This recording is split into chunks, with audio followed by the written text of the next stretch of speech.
Hello everyone, আমি সংযুক্তা। আজকে আমি চলে এসেছি নতুন একটা ভিডিও নিয়ে। আজকে আমি বানাবো ম্যাঙ্গো কুলফি। যা গরম পড়েছে, এই গরমে যদি হয় একটু আইসক্রিম, তার মধ্যে আবার ম্যাঙ্গো, ওফ, এটা হলে তো পুরো জমে যায়। চলো আজকে আমি বানাই আর শেয়ার করি যে আমি কিভাবে বানালাম। প্রথমে আমগুলো ধুয়ে নিলাম।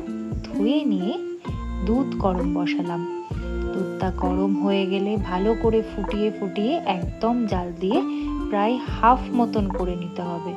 তারপরে এর মধ্যে আমি দিয়ে দেবো কনডেন্স মিল্ক।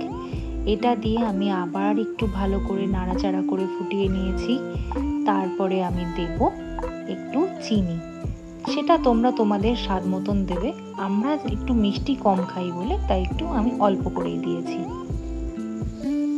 এবার চিনিটা দিয়ে আমি আবার খুব ভালো করে নাড়াচাড়া করে আমি আবার ফুটতে দিয়ে দিলাম।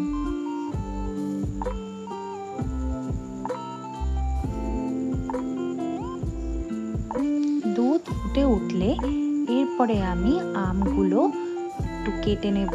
কেটে নিয়ে এর মাঝখান থেকে আটিটাকে খুব সুন্দর করে বার করতে হবে, যাতে আমটা উল্টো পাল্টাভাবে কেটে না যায়।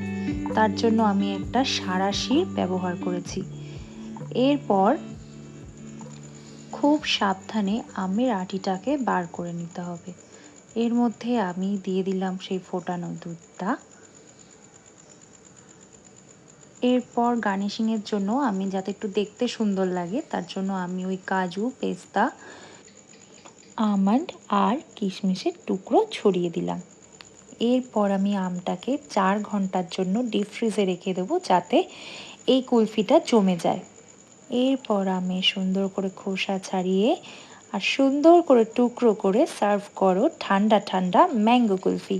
আর খেয়ে বলো কেমন হয়েছে। আর ভিডিওটা ভালো লাগলে একটা লাইক করে দাও।